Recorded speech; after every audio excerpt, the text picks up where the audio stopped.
وسيئات أعمالنا من يهده الله فلا مضل له ومن يضلل فلا هادي له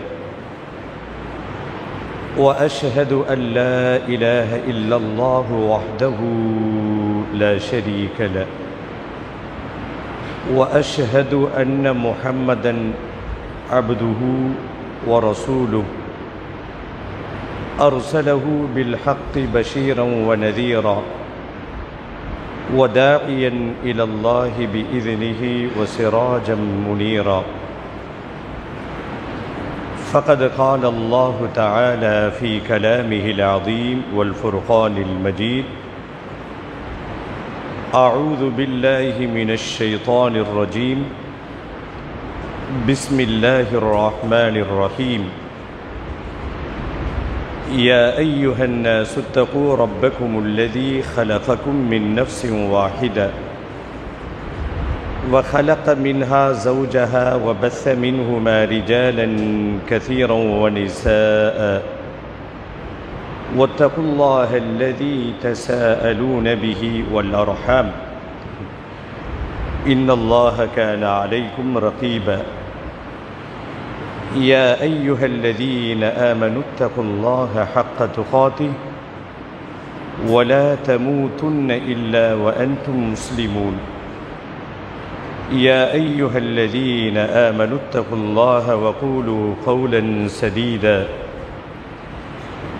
يصلح لكم أعمالكم ويغفر لكم ذنوبكم ومن يطع الله ورسوله فقد فاز فوزا عظيما اللهم صل على محمد وعلى آل محمد كما صليت على إبراهيم وعلى آل إبراهيم إنك حميد مجيد اللهم بارك على محمد وعلى آل محمد كما باركت على إبراهيم وعلى آل إبراهيم إنك حميد مجيد وقال الله تعالى أيضا ونزلنا من السماء ماء مباركا فأنبتنا به جنات وحب الحصيد رضيت بالله ربا وبالإسلام دينا وبمحمد صلى الله عليه وسلم نبيا எல்லா புகழும் புகழ்ச்சியும் ஏக இறைவனாகிய அல்லாஹு ஜல்லஷானு தாலா ஒருவனுக்கே உரித்தாக. சலாத்தும் சலாமும் உயிருக்கு உயிரான உயிரிலும் மேலான ரஹ்மத்துல்லில் ஆலமீன் அகிலத்தின் அருட்கொடை அன்னடம் பெருமானார் ஸல்லல்லாஹு அலைஹி வஸல்லம் அவர்களின் மீதும் அன்னாரினுடைய குடும்பத்தார்கள் கிளையார்கள் அவர்களுடைய வாழ்க்கை நெறியை அடியொற்றி வாழ்ந்த உத்தம சத்திய சஹாபாக்கள் சஹாபிய பெண்மணிகள் தாபியீன்கள் தபா தாபியீன்கள் ஷுஹதாக்கள் ஃபுகஹாக்கள் முஜாஹிதீன்கள் நல்லோர்களாகிய நம்முடைய முன்னோர்கள் குறிப்பாக வெள்ளிக்கிழமையினுடைய அளவிலா நன்மைகளை பெற்றுக்கொள்வதற்காக இறை தூதர் காண்பித்து தந்த வழிகாட்டல்படி ஹுத்துபா என்னும் பிரசங்கம் துவங்குவதற்கு முன்பாகவே பள்ளிவாசலுக்குள் வந்து காணிக்கை தொழுகை 2 ரக்காத்தை தொழுதுவிட்டு பிரசங்கத்தை எதிர்பார்த்து செவிதாழ்த்தி கேட்டுக்கொண்டிருக்கக்கூடிய உங்கள் அனைவரின் மீதும் எல்லாம் வல்ல அல்லாஹுவின் அன்பும் அருளும் என்றும் நிலவட்டுமாக என்ற இனிய பிரார்த்தனையோடு நம்மை படைத்து பரிபாலித்து கண்காணித்து கொண்டிருக்கும் எல்லாம் வல்ல அல்லாஹுவை அஞ்சி வாழும்படி முதலாவதாக எனக்கும் உங்களுக்கும் வசியத் செய்து கொள்கிறேன். ஊசிக்கும் وإياي أولا بتقوى الله கண்ணியத்திற்குரிய பெரியோர்களே, சகோதர சகோதரிகளே, இளைஞர்களே, சிறார்களே, வெளியே கொட்டோவென்று மழை கொட்டி தீர்க்கிறது. வெளியே அருள்மழை, பள்ளிவாசலுக்குள்ளும் அருள்மழை. இந்த இரண்டு அருள்களும் இணைந்து நமக்கு ஒரு ஈமானிய உற்சாகத்தை தருகிறது, நிச்சயமாக தர வேண்டும். நமக்கெல்லாம் ஈமான் இருக்கிறது என்பதற்கு இதைவிட ஒரு பெரிய சான்று எதுவுமே இருக்க முடியாது.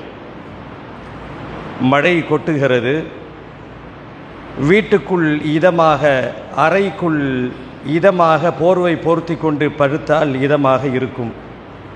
கூடவே ஒரு கையில் தேநீரை வைத்து கொண்டால் இன்னும் கொஞ்சம் இதமாக இருக்கக்கூடிய இந்த சூழலில் நம்மை அறியாமல் உடலுக்குள் ஒரு வைப்ரேஷன் ஏற்பட்டு, ஒரு ஈமானிய அதிர்வுகள் ஏற்பட்டு, என்ன மழை கொட்டினாலும் சரி, இடி இடித்தாலும் சரி, இந்த ஜும்மாவினுடைய சிறப்பை நாங்கள் அடைவோம் என்ற நோக்கத்திலே நாம் வந்திருக்கிறோம் அல்லவா? இதுதான் ஈமானினுடைய வெளிப்பாடு. யாரும் வரவில்லை என்றால் யாரும் கேட்கப் போகிறார்களா? இல்லை அபராதம் விதிக்கப் போகிறார்களா? எதுவுமே நடக்காது. இருந்தாலும் நாம் இந்த மழையை பொருட்படுத்தாமல், சாலையை பொருட்படுத்தாமல், ஜும்மா தொழுது முடித்துவிட்டு அநேகமாக நம் பகுதிகளிலெல்லாம் கப்பல் போக்குவரத்து வந்தாலும் வாய்ப்பு இருக்கிறது. அந்த அளவுக்கு மிதந்து வரக்கூடிய சூழலில், நீரின் மட்டம் அதிகரித்து வரக்கூடிய இந்த சூழலில் வெறும் அல்லாஹுவை மட்டும் வணங்கி வழிபடுவதற்காக, ஜும்மாவினுடைய கடமையை நிறைவேற்றுவதற்காக நாம் வந்திருக்கிறோம் அல்லவா? இதைவிட ஒரு ஈமான் இருக்கிறது என்பதற்கு ஒரு சிறந்த சான்று எதுவுமே இருக்க முடியாது. மழை, எல்லோருமே மழையை விரும்புவார்கள். குறிப்பாக பள்ளிக்கூடத்தில் படிக்கக்கூடிய மாணவர்கள். மழை வந்துவிட்டால் நமக்கு ஒரு சந்தோஷம் என்று சொன்னால், பெற்றோர்களுக்கு கவலை தொற்றிக் கொள்கிறது. எல்லா தாய்மார்களும் அல்லாஹ்விடத்திலே தொடக்கூடியவர்களாக இருந்தால் இந்த நேரத்தில் கேட்கக்கூடிய துவா இதுவாகத்தான் இருக்க முடியும். எந்த காரணத்தை கொண்டும் மழையினால் ஸ்கூல் இல்லாமல் ஆகிவிடக்கூடாது என்று தாய்மார்களுடைய பிரார்த்தனை இருக்கிறது. அந்த அளவுக்கு இம்சை அரசர்களாக நம் பிள்ளைகள் இருக்கிறார்கள். இந்த மழையை எல்லோரும் விரும்புகிறார்கள்.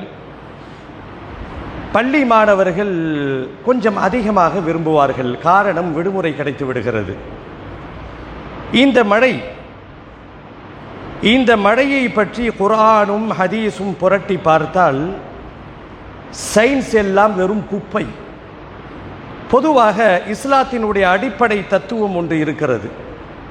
எல்லோருமே சயின்ஸை தூக்கி பிடித்து கொண்டு அறிவியல் என்று கொண்டாடக்கூடிய இந்த காலம், அல்லது சில வருடங்களுக்கு முன்பாக எந்த சயின்ஸுமே முளைக்காத அந்த நாட்களில், அந்த காலங்களில் சயின்ஸுகள் எல்லாம் வியந்து போகின்ற அளவுக்கு எல்லா அம்சங்களையும் குர்ஆன் பொதிந்து வைத்திருக்கிறது. இந்த மழையை பற்றி குர்ஆன் எப்படி வர்ணிக்கிறது தெரியுமா? நம் எல்லோருக்கும் பிடித்தமான ஒரு வார்த்தையை கொண்டு குர்ஆன் வர்ணிக்கிறது. நம் எல்லோருக்கும் பிடித்த வார்த்தை என்ன? பரக்கத். வியாபாரத்திலே பரக்கத்திற்கு துவா செய்யுங்கள். அக்கவுண்ட் பேலன்ஸ் பரக்கத்திற்கு துவா செய்யுங்கள். வீட்டில் இருக்கக்கூடிய தாய்மார்களின் புடவைகள் நிரம்ப இருப்பதற்கு துவா செய்யுங்கள். கழுத்திலும் மற்ற கால்களிலும் கைகளிலும் ஆபரணங்கள் அதிகமாக விளையாடுவதற்கு பரக்கத்துக்கு துவா செய்யுங்க. இப்படி நம் எல்லோருக்கும் பிடித்தமான இந்த பரக்கத்தை பற்றி நாம் யோசித்து பார்க்காத இந்த பரக்கத் என்ற வார்த்தையை தான் அல்லாஹ் மடக்கி குறிப்பிடுகிறார். குர்ஆன் அழகாக பேசும். வநஸ்ஸல்னா மினஸ் ஸமாஇ மாஆ, நாம் தான் வானத்திலிருந்து தண்ணீரை இறக்கினோம். மழையை பற்றி அல்லாஹ் குறிப்பிட்டு வெறும் தண்ணீரை இறக்கினோம் என்று சொன்னால் அது நமக்கு கொஞ்சம் யோசிப்பதற்கு நாம் அடுத்த கட்டத்திற்கு போக மாட்டோம். அல்லாஹ் எங்கெல்லாம் மழையை பற்றி சொல்லுகிறானோ அங்கே பரக்கத் என்ற வார்த்தையை இணைத்து சொல்லுகிறான். வநஸ்ஸல்னா மினஸ் ஸமாஇ மாஆ, நாமே வானத்திலிருந்து புனிதமிக்க நீரை இறக்கினோம். உலகத்திலேயே புனிதமிக்க நீர் அப்படின்னா ரெண்டே ரெண்டு தான். சில அன்பர்களை சகோதரர்களை பார்க்கிறோம், யாரோ ஒரு இடத்திலே போய் சென்று ஷேக் என்று சொல்லி அவர் கையை பிடித்து விட்டு அவர் ஓதி வைத்த அந்த பாட்டிலை இன்றைக்கும் புனித நீராக வைத்திருக்கக்கூடிய நம் சமூக மக்கள் இன்றைக்கும் இருக்கிறார்கள். புனித நீர் அப்படின்னா ரெண்டே ரெண்டு தான். ஒன்று, மக்காவிலே பல நூற்றாண்டுகளுக்கு முன்பாக ஊற்றுக்கண்ணாக பொங்க ஆரம்பித்த அந்த தண்ணீர் ஜம்சமாக உருவாகி கியாமத்து நாள் வரைக்கும் ஒரு அதிசயமாக நிகழ்ந்து கொண்டு இருக்கிறது அல்லவா. இந்த ஜம்சம் அப்படி புனித நீர்னு எடுத்துக்கிட்டால் ஜம்சம் புனித நீர். அடுத்து அல்லாஹ் இந்த மழையை பற்றி சொல்லுகின்ற பொழுது வனஸ்ஸல்னா மினஸ் ஸமாஇ மாஅம் முபாரகா, பரக்கத்தான ஒரு புனித நீரை வானத்திலிருந்து இறக்கினோம். இதுதான் புனித நீர்.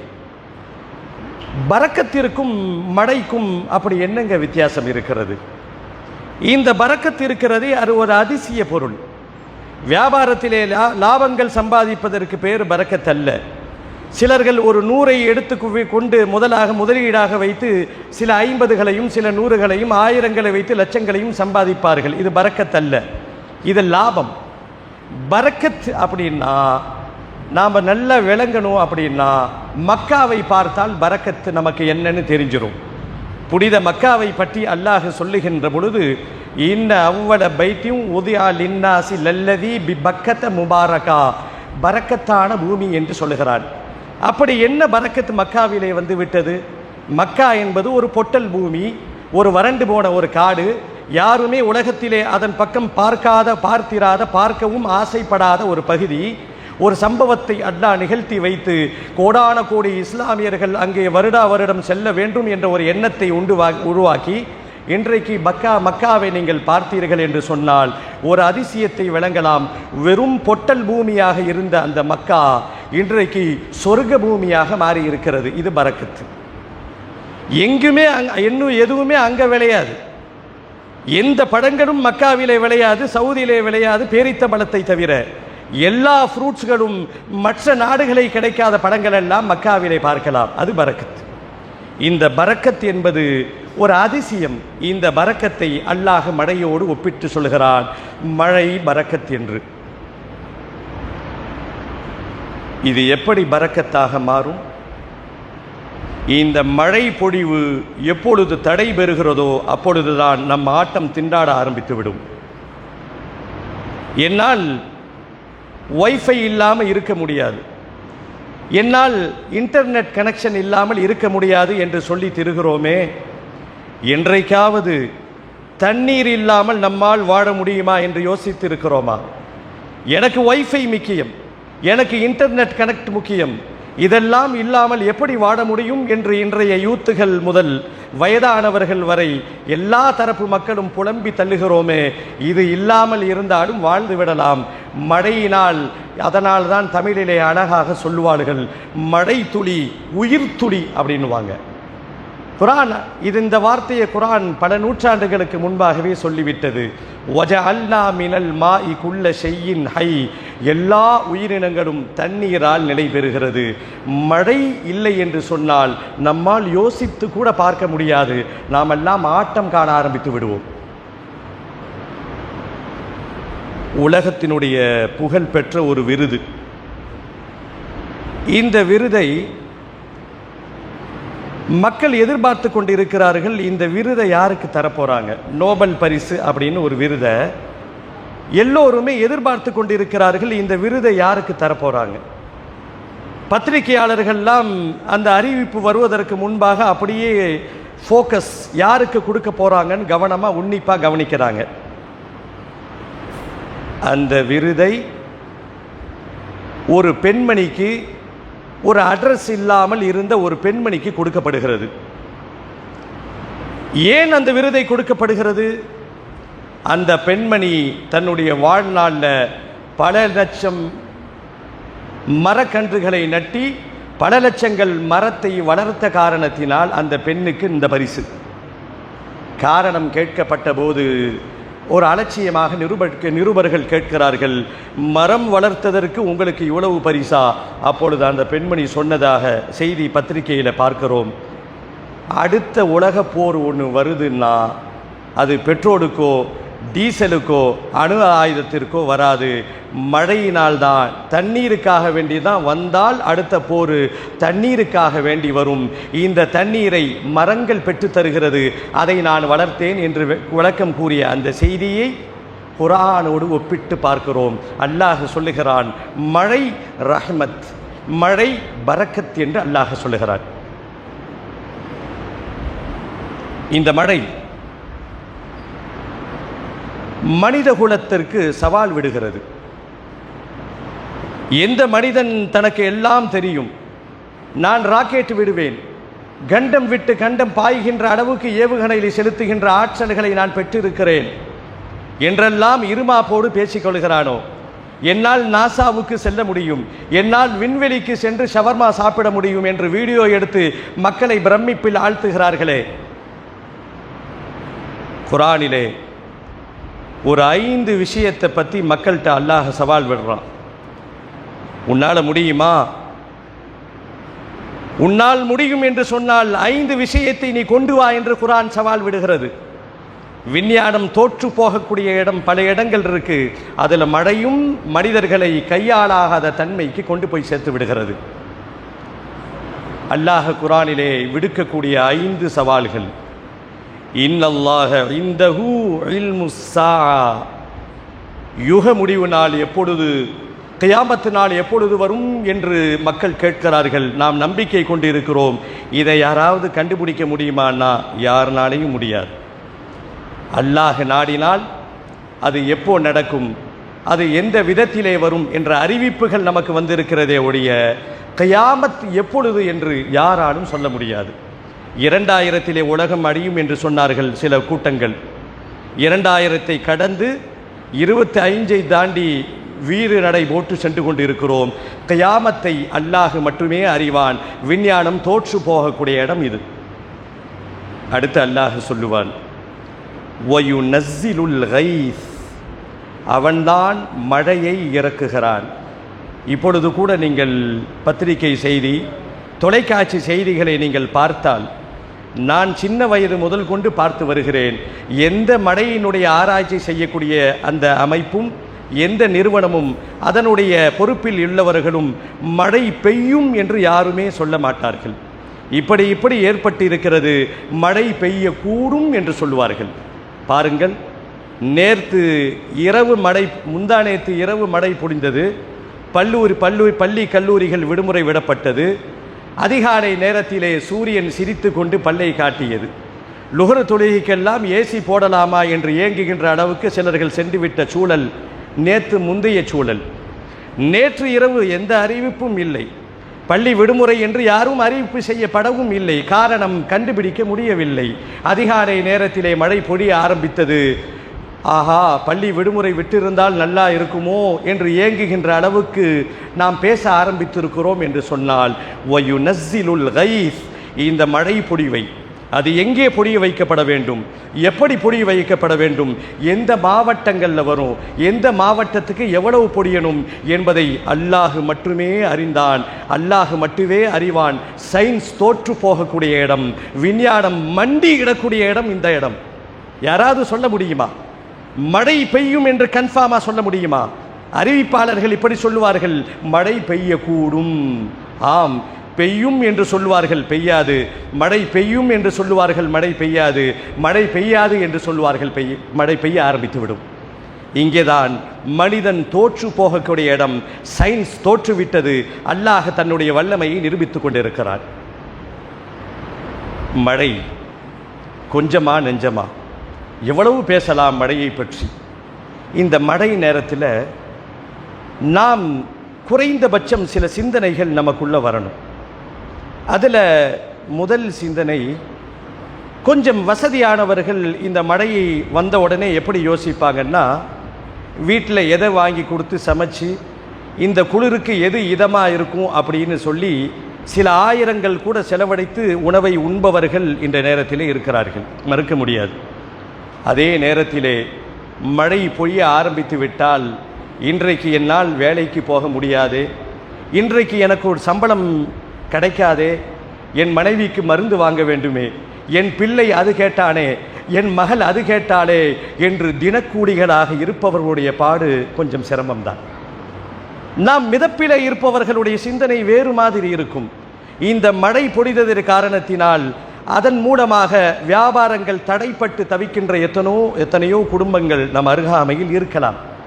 கொஞ்சம் வசதி படைத்தவர்களுடைய பொறுப்பு, உங்கள் உறவுக்காரர்களாக இருந்தாலும் சரி, உங்களுடைய நண்பர்களாக இருந்தாலும் சரி, இந்த நேரத்தில் குளிருக்கு எப்படி நீங்கள் இதமாக இருப்பதற்கு போர்வையை போர்த்தி கொள்கிறீர்களோ அதே போல இந்த மழை நேரத்தில் தினக்கூலிகளாக சிலர்கள் இருப்பாங்க. உங்களுக்கு தெரியும், அன்றைக்கி போனால் தான் அவங்க கிடைக்கிற அந்த 200-300 வச்சு தான் குடும்பத்தை ஓட்டணும். உங்களால் முடிந்த அரவணைப்பை அவர்களுக்கு கொடுங்கள். இது ஒரு முஸ்லிமினுடைய கடமை. வரலாறிலே நாம் பார்க்கிறோம், குர்ஆனிலே சில மழையை அல்லாஹ் கெட்ட மழை என்று சொல்லுகிறார்.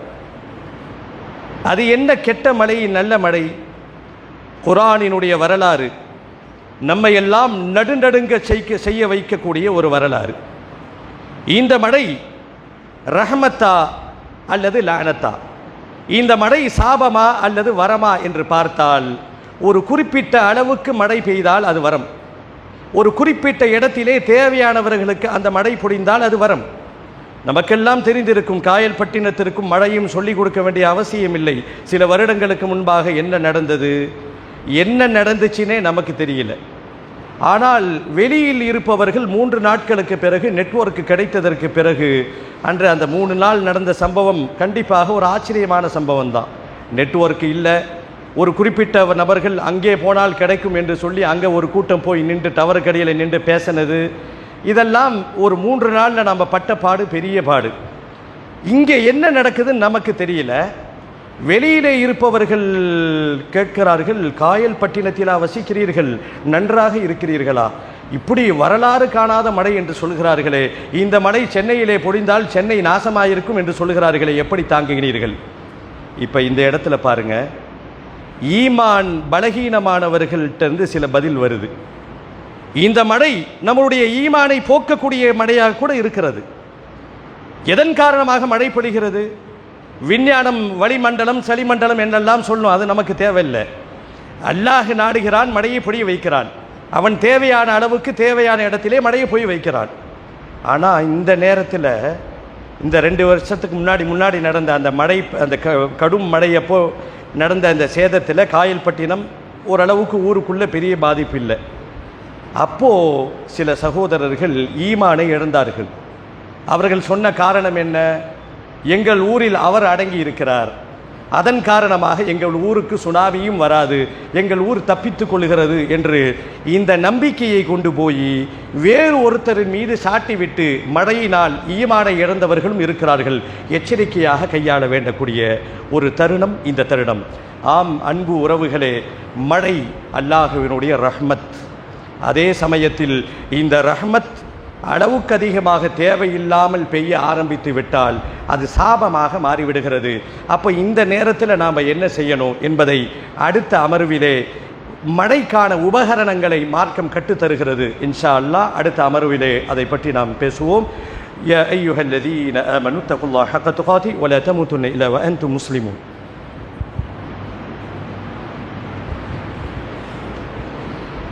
அல்ஹம்துலில்லாஹி ரப்பில் ஆலமீன்